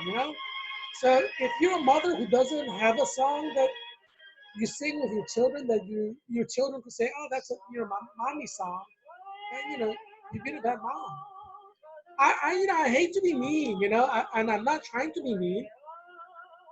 As you know, I'm an elementary school teacher. I'm a darn good elementary school teacher. I'm an elementary school, as a boy elementary school, fifth grade, elementary school children, and they all love me. Um, because I'm a very good elementary school teacher. All my students love me. So, I try to teach parents how to be good parents. That's part of the job being an elementary school teacher. I mean, you don't want to be like patronizing or anything, but you are an expert of elementary school kids by definition because you're an elementary school teacher, right? So you learn about this in the classroom, through literature, evidence-based literature. You may write an article on it, get it published. I presented academic papers on it at conferences like Kappa Delta Pi, annual convocation, and and in Virginia in 2019. So I'm an expert. Um, so as an expert, I'm giving you an advice on how to be a good mom. You need to create memories. Like you need to have songs that you sing with your children. And if a stranger or a relative asks your child what's your mom's favorite song, they need to know that. And if they say, like, what song have you sang together with your mom, or like, what song makes you think, what song is like song for you and your mommy. Your child needs to be able to say that. It's kind of like when you're dating, you have like your own song, your couple song that you have. You know how that is. You dated, obviously, to get married. So you know how that is, right? So it's like that. When you're raising children, you need memories. You need to create positive memories. And those of you who are feminazis or feminists, I hope you reform yourself and throw away your feminazi ways. But that doesn't help kids much, because feminazi is like really agenda driven and very like anti-family, Um, it's yeah, it's sad. But if you're feminist or feminazi or you've been a bad mom because you've been so dedicated to your work, COVID-19 should have given you some time to reflect on that, and hopefully you reform yourself to become a good mom. You need to do things with your children. You need to have memories that you build for your children. You need to create safe space for your children, not just physical space like in your home that you can pay for with your money, but I'm talking about physical space in the mind, right? Like if you have happy songs that you sing with your child, when your child is afraid, the child can sing that happy song, hum it or sing it in the head, and you could it could calm the child down, right? It's a form of guided imagery. Like as a nurse, one of the things that we use is guided imagery. Like when a patient has anxiety or pain, we try to help the patient or guide the patient through an imagery that calms the patient down. It's one of the professional techniques for nurses to use to calm patients down in anxious times, or for patients who are clinically diagnosed with anxiety or depression.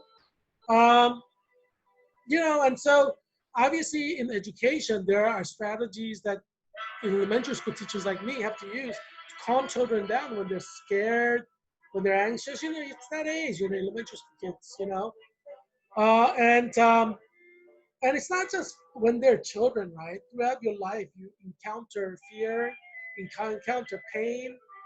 Emotional pain is more painful than physical pain for many people. It can cut deeper. There can be trauma. There can be all kinds of stuff that happens. Like when you die, it's trauma. Like your child needs to be able to work through that and survive without committing suicide, without committing homicide, or without going into drug addiction, alcohol addiction, right? Um, so you need to create like safe mental spaces for your children. Obviously, going to church is very good. Studying the Bible is very good. But there are things that you have to do with your child as mother and daughter, mother and son, that creates like happy spaces, happy memories. You've got to create happy memories. And that's why I'm encouraging all the parents to create little, like a summer book, picture book with photos you take doing happy, fun things at home, at the beach, gardening or whatever, playing board games, Monopoly, whatever you do. Um, and then, you make this for every member of your family, your husband, yourself, your children. You go to CVS to print this out. I don't know if you could print it as a booklet, but you could do it online. There are a lot of places which will even like create like a yearbook type professional binding, right? It's worth it because you may die before Christmas. So I'm encouraging all of you watching this show to do that. I don't think it's that expensive. You can find discounts online. Obviously you don't have to have the best binding, like leather binding. You could have like cheap binding. Uh, create something, but you need to have something that will last. So don't be too cheap on it. So your child could have it for the rest of the child's life. It's like a little book, picture book, because you will die, you may die before Christmas. There's high chance, especially in this area, Northern Virginia. A lot of people are going to die. DC, Northern Virginia, South Maryland, a lot of people are going to die. So, you have a high chance of dying. Um, yeah, I mean, I want to give you advice that's going to help your child's life so that your child doesn't take his or her own life when you die. You need to, I think it's something you don't have to like morbidly worry about it, but that does happen. Children of parents who die traumatically, suddenly, sometimes they take their own life or they go into criminal activity. These things do happen, but you can prevent it. I mean, there's no 100% foolproof, but you can do your part to prevent it as much as you can. You need to help your children create mental health safe spaces. So I hope you'll take my advice. I'm an elementary school teacher. I know what I'm talking about. Um, so I hope you take my advice. But you do what you want. You're not a slave. I'm not going to force myself on you. I'm not. I'm here to help you. So I'm just going to provide you with ideas. You do what you want. Um, yeah. So Georgia is number 5. With 226,153 cases, and there are 4,456 deaths, 2% deaths. Um, it's sad. A lot of people are dying. Oh, the moment you've been waiting for, Biden Harris 2020. As you know, I voted for President Trump in 2016 because I like the fact that he supports Confederate flag, which I do too. Because I'm in Virginia, and this is the center of Confederacy. And I believe that all the white people in Virginia have the right to celebrate their ancestors, many of whom have ancestors who fought in the Civil War and died in the Civil War, like their great grandparents or whatever, great great great grandparents. And I think that you should respect your ancestors and give honor to them. And flying the Confederate flag is one way you honor your ancestors in Virginia because this is where that was important. So I value your mental health. I think it's important to celebrate your ancestry and your past, and celebrate your cultural heritage. I think that's good for your mental health. So I'm encouraging all Virginians to fly the Confederate flag in their home or outside, wherever you want. It's your property. Do what you want in your property, right? It's protected by the First Amendment. Um, so I voted for President Trump because he supported the Confederate flag. Um, I was in Virginia in 2016. Um, yeah, so yeah, and as long as he supports the Confederate flag, and he does, he's tweeted, and as long as he supports, as long as he's against LGBTQ rights, um, I'm voting for him again in 2020. So I'm giving you full disclosure. I want full transparency. So yeah, I do these things with Joe Biden and Kamala Harris because these are relevant information that people need to know. Uh, and this show provides information about COVID, but other things that happen uh, surrounding COVID. But I do want everybody to know that I voted for Trump in 2016. I plan to vote for Trump again if he opposes the LGBTQ nation. Um, so yeah, I want you to know what I'm about. So you're not like broadsided, Yeah, I'm going to be completely transparent and honest with you. I live in Virginia. I'm running for Virginia's 8th district. I'm an immigrant from Korea, so my ancestors did not fight in the Confederacy, or Civil War. But I am running to represent Virginia's 8th district, so I respect the cultural heritage of Virginians. So, as your representative leader, I celebrate your cultural heritage with you, and that's why I support the Confederate flag. Because I care about the heritage of my voters. Um, in their home state. And I think that's just a question of respect. I respect my voters and their identity and their cultural heritage and their history, family history, history of the state. And that's, it's about respect for me. It's about me respecting my voters. And that's why I support the Confederate flag. And so, I want full transparency. I want you to know why I do what I do, right? And also, I've shared, and this is true, the New Testament doesn't stand against slavery in any way. St. Paul told Onesimus, runaway slave, to run back to his slave. So St. Paul opposed runaway slavery or running away from slavery. He believed that slaves should serve the master like you would Jesus Christ. So that's an instruction. So it's biblical. So if you think the Confederate flag represents slavery, you still don't have the right to oppose it on that ground because the New Testament doesn't oppose slavery. So as a Christian, I submit myself to the New Testament. Uh, and I encourage all of you to submit yourself to the New Testament, however you personally feel. From a Christian perspective, that's required um, for salvation. And so, yeah, if you don't submit to the New Testament, you're not going to heaven. You know, New Testament is given by God. It's the inerrant Word of God. I'm just telling you what the Bible claims itself to be. You do what you want. If you want to choose to go to hell, I'm not going to stop you. You're free to do what you want. You're not a slave. Um, so yeah, but I'm going to tell you the truth. As I said, this show is about truth. It's COVID-19 era. COVID-19 is killing like 1,500 per day in America. In summer, in the winter, it may kill like more than 10,000 per day, or much more than that. It's not a time to lie. I'm just going to tell you the truth. And obviously, United States First Amendment protects freedom of speech, so you should not be afraid to say what's on your mind. Um, in a rational way. Because you have the right to express your thoughts and opinions. It doesn't matter how offensive those are to other people. You have the right, guaranteed under the First Amendment, that is protected by U.S. Supreme Court, the court system, all the local, state, and federal laws protect your freedom of speech.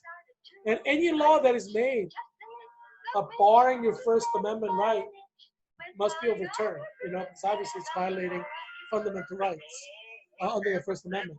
So yeah, so your right to freedom of speech, freedom of ideas, guaranteed under the First Amendment. So yeah, don't be afraid. Um, yeah, I mean, you're gonna haters, will try to like make you into a slave, but that's wrong. You're a free man. You have the right to believe what you want, say what you think, and First Amendment, the U.S. Constitution protects you. So nobody in the Republican Party, nobody in the Democratic Party should tell you that you can't do this, right? Yeah, so I'm an independent candidate for U.S. Congress in Virginia's 8th District. I'm running as an independent. I'm not a Republican candidate. I'm not Democrat candidate. I'm not supporting a Republican Party officially. I'm not supporting Democratic Party officially. I said I'm going to vote for Trump, President Trump, if he opposes LGBTQ nation. If not, I will not vote for President Trump, and I'll encourage everyone not to vote for President Trump. Because, I submit to the Bible, which, Romans chapter 1 is very clear about LGBTQ being evil and a crime against God and crime against humanity. Romans chapter 1 is very clear. Deuteronomy, Leviticus, Numbers, very clear. Throughout the Bible, very clear. For 2,000 years, homosexuality was treated as a capital crime, and rightly so. So yeah, Holy Spirit guided the history of Christianity. Yeah, as long as President Trump opposes the LGBT nation, I'm gonna vote for President Trump, and I'm gonna tell everybody to vote for President Trump. So I'm being fully transparent with you. I don't want you to think like, oh, does he support Biden? Does he support Harris? Does he support Trump? No, I'm going to make sure you know where I stand. Obviously, I'm independent, and I may found a new political party if Republican Party doesn't get its act together and stand against LGBTQ nation unequivocally. But I do not personally support the Republican Party officially or as a whole. Uh, I do not. Obviously, I oppose the Democratic Party. But I do support some Republican candidates that I know, and who oppose LGBTQ nation. Yeah. So yeah. So I'm letting you know exactly where I stand. I stand with Jesus. My motto is bring America back to God. So I believe that America is one nation under God, founded on Christian principles, and that's where I stand. Um, so if you want to politically affiliate with me, I'm very happy that you decide to do that. Your political affiliation with me is protected by civil rights laws of the United States of America. Yeah, I would encourage you to politically affiliate with me and vote for me. Yeah. But I want to be fully transparent because we need to be truthful because we may have millions of Americans die. You may die. It's not time to be like hiding the truth. Be truthful. Um, yeah, and truth will always set you free, right? And I encourage all of you to kind of reconnect with Jesus if you've kind of fallen away. The parable of the seed, right? Some of you may have had your faith choked by the cares and the worries of the world, and you've fallen away from the Christian faith. Reconnect with God, reconnect with the New Testament, go back to the New Testament. If you've abandoned some of the biblical positions, you need to reconnect. You may die and go to hell. I don't want you to go to hell. I mean, I want to save your life. I march for your life. And that's why I created this show to save your physical life from death, from COVID. But I don't want you to have eternal damnation. I march for your life, eternal life. So, if you are a Christian who's baptized and confirmed, who supports LGBTQ nation, you're going to eternal damnation for sure. It's 100% guaranteed you will go to hell if you support gay rights because God is opposed to gay rights. His Romans chapter 1 is very clear. I don't want you to have eternal damnation in hell. So that's why I'm making this an issue. Because you may die. And, you may die at age 40, leaving behind a fifth grader uh, as an orphan. You may. I don't want you to spend eternity in hell, right? Because I care about your life, your eternal life. So if you're baptized and confirmed in the church, but now you support gay rights, stop. If you want to go to heaven, because if you support gay rights, you will go to eternal damnation in hell. Because supporting gay rights itself is a sin. Even if you don't do gay things, if you support gay rights, that itself is sin. It's a rebellion against God, and you will go to eternal damnation in hell just for supporting gay rights. I speak as an expert of the Bible with 100% certainty on this issue. If you doubt it, just read Romans chapter 1. That summarizes everything. I march for your life, and I don't want you to go to hell. So I'm just encouraging you to reconnect with God and New Testament. Submit to New Testament. If you don't, you're not going to go to heaven when you die. Doesn't matter if you're baptized. Doesn't matter if you're confirmed. Doesn't matter if you went to church every single day. It doesn't matter if you did not commit a single adultery in your life or you did not steal a single thing in your life. You're still going to hell just because you support gay rights and you're refusing to repent, turning away from sin to God. You'll go to hell. That's guaranteed. Doesn't matter if you're a pastor. Doesn't matter if you're an elder. Doesn't matter if you're a politician. Doesn't matter if you're a deacon. Doesn't matter if you're, Joe in the street or a billionaire. If you support gay rights, you're going to hell. That's 100% guaranteed. I'm 100% positive that you will go to hell based on the Bible and my expert understanding of Bible scholarship. Yeah. Liberals who agree with me, they don't believe in the Bible. They don't believe in God, like my fellow liberal theologians.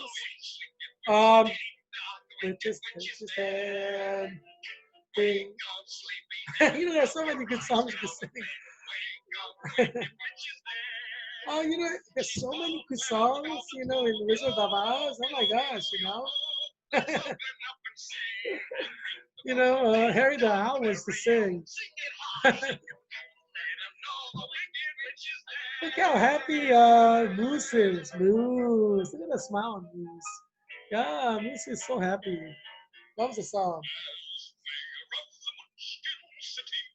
Yeah, so yeah, I mean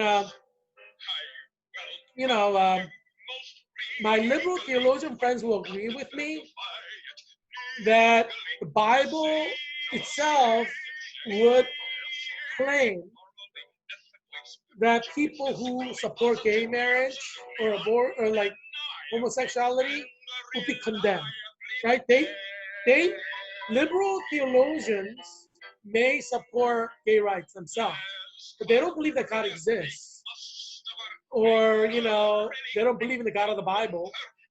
They may be agnostic, atheist, or whatever, or questioning. Um, so they don't really believe the Bible is true, but they will agree with me that the text itself claims that. You see what I'm saying? And that's what makes us experts. Whether you're liberal or conservative, there's a text that's literal. Uh, what is referred to in Talmudic studies as peshat, literal meaning, peshat. Um, and meaning is mashma'ut in Talmudic studies. Mashma'ut means meaning in Hebrew. Pshat is Hebrew for literal meaning. So whether you're conservative, liberal scholar, when we're studying a text, we say the text claims X, Y, and Z. You see what I mean? So you could study the text as a conservative or liberal. You're just talking about what the text is claiming itself to be, right? So that's why you debate in academia. That's why I'm invited by liberal scholars, because I highlight certain things the texts are explaining or claiming from a different vantage point or using a different theoretical framework, or my own theoretical framework, and that provides an insight. So we could talk about the text. Although, I believe the Bible is God's word and is true, liberal theologian, colleagues of mine at Oxford University and Harvard may not. We could talk about the text and what the text is claiming. You see what I'm saying? And so whether you're liberal or conservative, you will agree the text itself is anti-homosexual. You see what I'm saying? Like, whether you're liberal or conservative, you read Romans chapter 1, you will agree that Romans chapter 1 itself is very anti-homosexual. You know what I mean? It doesn't matter what your personal beliefs are. The text is claiming something. Text is asserting something. So there's something within the text that is bound by the text for itself. You see what I'm saying? And that's why I could say with 100% certainty the Bible uh, uh, guarantees anyone who supports gay rights will be going to eternal damnation. So liberal scholars will agree that the Bible itself is claiming that, but they just don't agree with it. You see what I'm saying? Yeah. At least at the mashma'ut or the peshat level. And mashma'ut is attached to peshat. Literal meaning is attached to figurative meaning. Yeah, so let's go to Biden and Harris. You see I'm calling Joe Biden Tin Man Joe. So you see how the resemblance there, they're like twins. Tin Man Joe. So first column, you see Tin Man Joe, Tin Man up there, and Joe Biden in the bottom. They're kind of raising their left hand, both of them. And the next to that, you have Joe and Hillary kind of sandwiching the Chinese leader. And we have like a flip on that, on the picture on the bottom. You have Tin Man being sandwiched by two Chinese men, you know. And then you have Kamazilla, aka Kamala Harris, and Tin Man there under Biden Harris 2020 sign. And you see how Kamazilla has the same kind of hand gesture as Kamala Harris. And Joe Biden is standing in the background, kind of being passive, like Tin Man Joe. And underneath the heart, Tin Man doesn't have a heart, and that heart is part of the baby who dies in abortion, right? And that is the official symbol, insignia of the pro-life movement at Georgetown University. The heart with a baby's foot and a baby's heart, because the reason the foot is there is you prick the baby's foot to get the blood out of the baby to measure glucose or blood sugar level or whatever, you know. So that's why the food is there. Um, yeah, and Kamala Harris and Joe Biden are holding each other hand, kind of like Tin Man Joe and Kamazilla. You see it? And I have pictures from Wizard of Oz, and you see Tin Man, kind of the original Tin Man there, and then the angry Tin Man underneath that. It's kind of like an evolution of Tin Man, and then you have the final form of Tin Man, Tin Man Joe. Yeah, so I hope you enjoyed this episode. I tried to entertain you. I tried to provide you information. I tried to give you truth that you need, so you can make informed decision on your life and life of your children. So I'm here to help you. Obviously, you do what you want. I give you advice. This is a free country, so you do what you want. But yeah, you know.